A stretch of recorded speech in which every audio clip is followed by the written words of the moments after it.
Hai teman dekat ceritaku, saya Imelda Tahir akan bercerita tentang lika-liku sosok seorang selebriti. Ceritaku, cerita inspiratif tanpa gosip. Banyak juga sih yang suka nanyain ini hanya gara-gara ibunya nih, kalau nggak hanya gara-gara bapaknya nih. Ya, karena banyak orang yang tahu saya, Jamal gitu. Buat sinetronnya, buat kalau stripis sinetronnya itu biar bagus, banyak fansnya, kayak gitu-gitu. Terlahir sebagai buah cinta pasangan artis senior Jamal Mirdad dan Lydia Kandou, tentu sebuah karunia bagi Hana Natasha Maria atau Nana Mirdad. Karena itu kemunculannya sebagai bintang baru tentu tidak terlalu mengejutkan. Darah seni dari kedua orang tuanya yang konsisten sebagai penyanyi dan aktris tampaknya mengalir dalam diri Nana. Tak heran, sejak kecil Nana sudah memperlihatkan bakatnya sebagai bintang. Namun, entah mengapa, saat Nana mulai sekolah, ia sering mengingkari bakat dan hasratnya tersebut. Lantas, momen apakah yang membuat bakatnya sebagai bintang bersinar terang? Berikut ceritanya. Your relation to me feeds my empty existence. I guess I choose what to see because I'm feeling resistance. So turn the lights on below. The time we have is too precious. You say that you'll never go. I know that lying's infectious now. Nana Mirdad pantas bersyukur atas keberhasilan yang ia gapai di dunia entertainment. Tapi hal yang paling ia syukuri adalah karena ia terlahir dari sepasang seniman yang konsisten. Papanya, Jamal Mirdad, seorang penyanyi yang juga pernah mencicipi perjalanan sebagai aktor. Ibundanya, Lydia Kandou, cukup dikenal sebagai aktris dengan sejumlah penghargaan bergengsi, terutama dari ajang Festival Film Indonesia. Karena faktor ini, maka ketika Nana mencoba mengadu nasib di dunia entertainment, banyak penilaian miring yang dilontarkan kepadanya. Antara lain, memiliki akses yang mulus ke dunia yang sudah puluhan tahun digeluti kedua orang tuanya tersebut. Banyak juga sih yang suka nanyain ini hanya gara-gara ibunya nih, kalau nggak hanya gara-gara bapaknya nih bisa main sinetron. Tapi aku udah coba selama ini aku main sinetron, dari yang awalnya aku nggak ngerti apa-apa sampai akhirnya aku mulai sedikit demi sedikit aku ngerti, dan sampai sekarang pun aku masih dalam tahap belajar. Sampai sekarang pun aku masih nanya sama, misalnya aku main sinetron apa, aku nanya sama sutradaranya kekurangan aku di mana biar aku bisa perbaikin. Setiap orang berhak memiliki anggapan apapun tentang seseorang.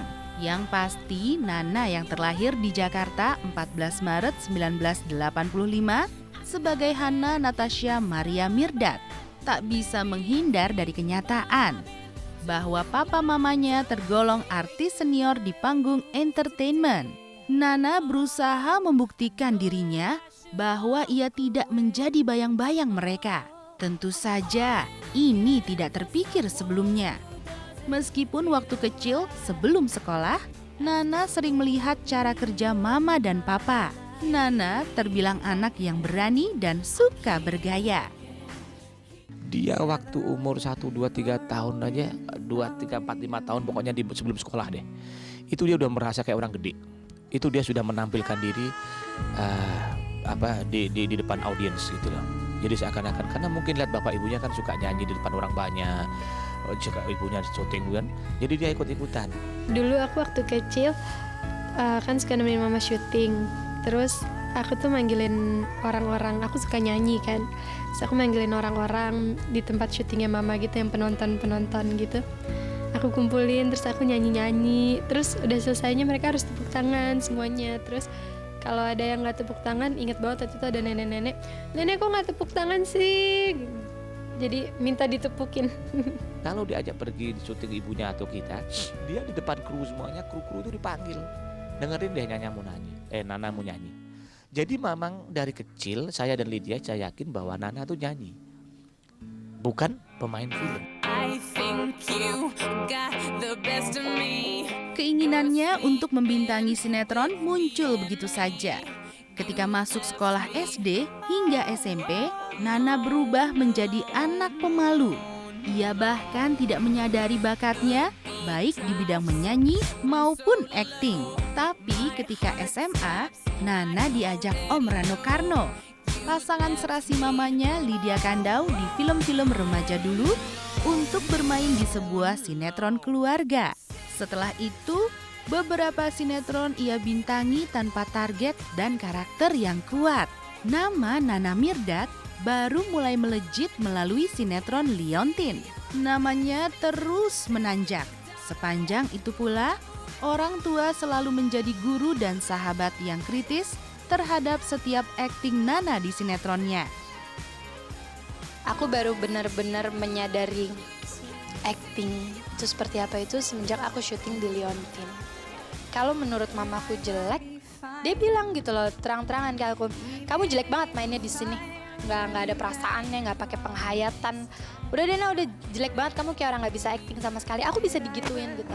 Tapi di saat menurut mama aku bermain bagus, mama mujinya bisa sampai yang, wah nak kamu mainnya keren banget nah di situ. Mama sampai merinding, mama sampai nangis. Aduh bagus banget, bisa gitu. Ya karena banyak orang yang tahu saya Jamal gitu ya. Jadi kalau dibilang mendompleng mungkin untuk saya nggak jadi masalah gitu. Karena memang mereka anak saya dan Jamal gitu kan. Saya nggak pernah punya pikiran kalau mereka harus ngikutin jejak saya atau Mas Jamal gitu. Perasaan saya senang gitu kan. Jadi senang dan lucu gitu lah. Kok iya ya, buah jatuh nggak jauh dari pohonnya ya gitu.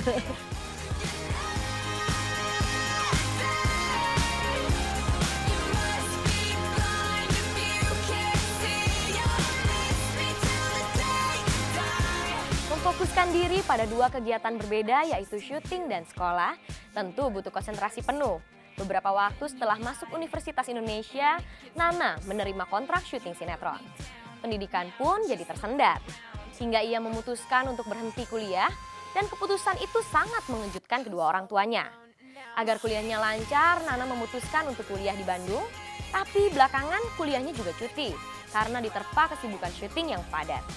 Mengapa bakat yang awalnya diingkari ini justru seakan membelenggu kehidupan Nana? Inilah yang kerap menjadi pertanyaan publik juga soal pilihan keyakinan Nana mengingat kedua orang tuanya memang berbeda agama. Simak ceritanya setelah yang berikut ini. Meskipun kamu sekarang kayak gini, tapi kuliah kamu harus benar.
Sinetron.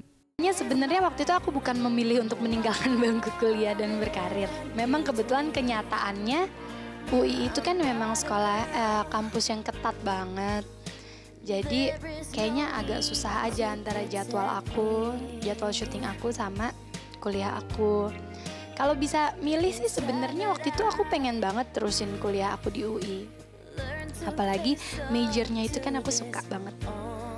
Ya sekarang juga kalau misalnya bisa sih sebenarnya aku pengen lanjutin lagi. Saat begitu dia menyatakan pingin ini istirahat dulu, saya dengan Lydia terutama ibunya ya, itu sangat sedih sekali. Karena masuk UI itu tidak gampang.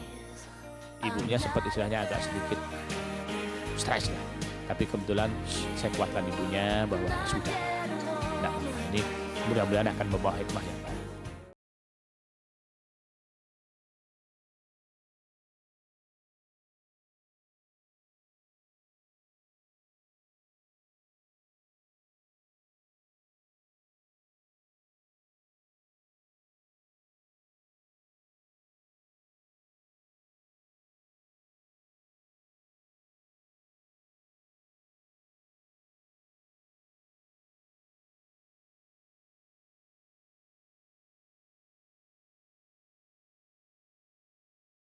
Mama selain memberi pengertian, juga memberi dukungan.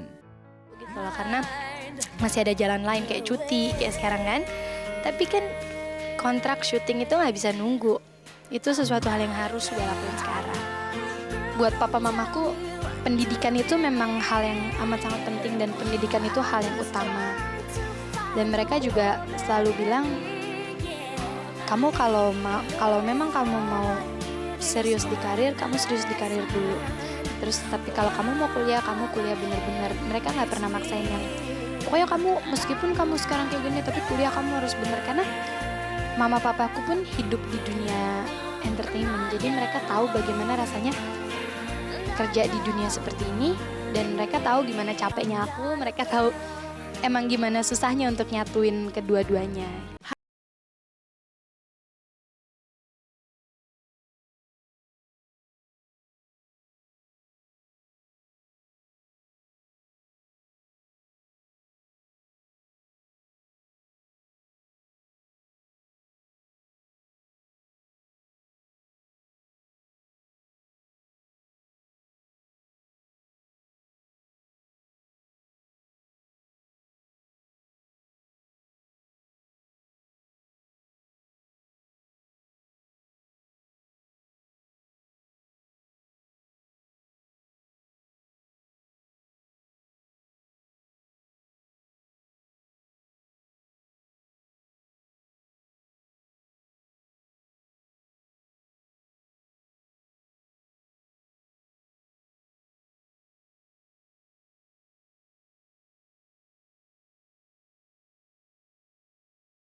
Nana diberi satu kelebihan lagi, suara yang menurut saya, bukan untuk saya banggakan, sangat bagus dan cukup bagus.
kehidupan Nana Mirdad yang tidak bisa dikesampingkan adalah keputusannya untuk menikah muda dengan Andrew White.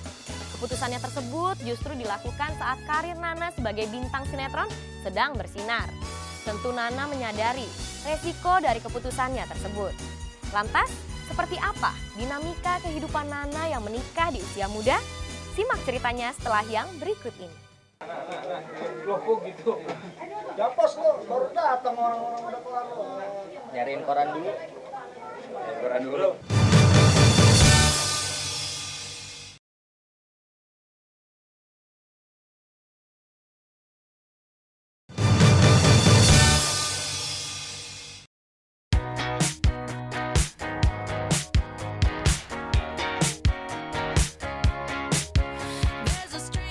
Nana Mirdad juga manusia.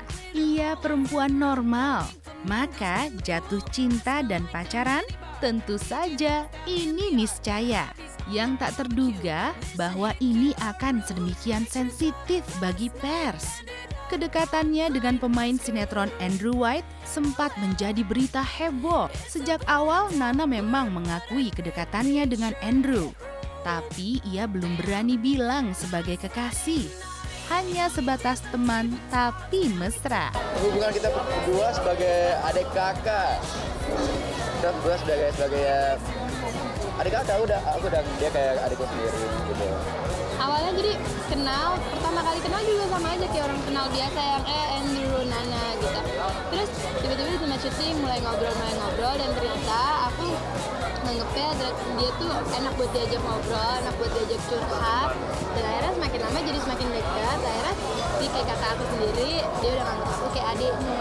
Fase berada dalam gosip mulai mampir ke dalam kehidupan dan karirnya, yang juga membuat Nana merasa jengah. Ia pernah dikabarkan berantem dengan pemain sinetron Nova Eliza. Rumornya ketika itu, hal itu dilakukan Nana karena ia cemburu Nova dekat dengan Andrew White. Iya, mungkin itu namanya tantangan dalam kehidupan asmaranya dengan Andrew.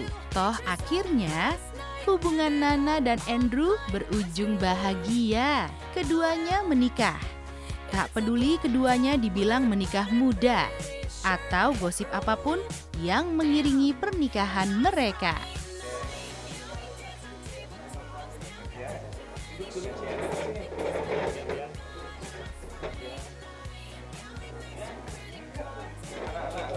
Loh kok gitu? Japos lo, baru datang orang-orang udah kelar lo. Nyariin koran dulu. Koran dulu. Karena sini bro, bawah sini Nana. Lagi mijit emang. Oke, lihat sini. 1, 2. Asmara sudah oke. Tapi selain sudah menjadi aturan main, Nana sendiri tetap bertekad akan menyelesaikan kuliah. Suatu saat kegiatan syuting harus jeda dulu dan Nana harus jadi sarjana. Bagaimanapun, impian menjadi psikolog tetap menyala dalam pikiran Nana. Sebenarnya awalnya aku mau jadi dokter bedah. Tapi berhubung matematika aku payah banget, jadi aku nggak bisa masuk IPA, jadi aku nggak bisa ambil kedokteran. Dan akhirnya aku mulai timbul pikiran, aku mau jadi psikolog aja. Mau jadi psikolog, dan terus akhirnya tiba-tiba yang aku kuliahin itu sastra Perancis, dan ternyata aku pun seneng sastra Perancis. Tapi akhirnya aku keluar, dan begitu keluar aku masuk lagi kuliah psikologi. Kedepan aku mau punya kehidupan rohani aku, mau kehidupan jasmani aku. Aku mau lebih baik lagi dan aku mau berusaha untuk menjadi orang yang lebih baik lagi dari sekarang. Dan aku ingin nyenengin orang-orang di sekitar aku. Kalau misalkan aku lihat Kanana sukses, aku lihat Kanana tuh berhasil, itu tuh jadi kebahagiaan sendiri buat aku. Iyalah darah daging aku, Kanana kakak kandung aku, dia sukses, dia senang, yang pasti aku juga jadi senang. Supaya sukses, buat sinetronnya, buat kalau striptease sinetronnya itu biar bagus, banyak fansnya kayak gitu-gitu, karena fansnya juga.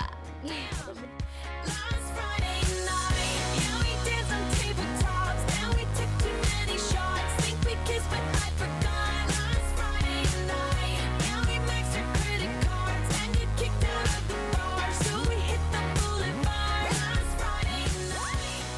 Keputusan setiap orang sangat menentukan perjalanan hidupnya. Keputusan sangat dipengaruhi oleh hasrat dalam diri kita. Setiap keputusan selalu ada resiko.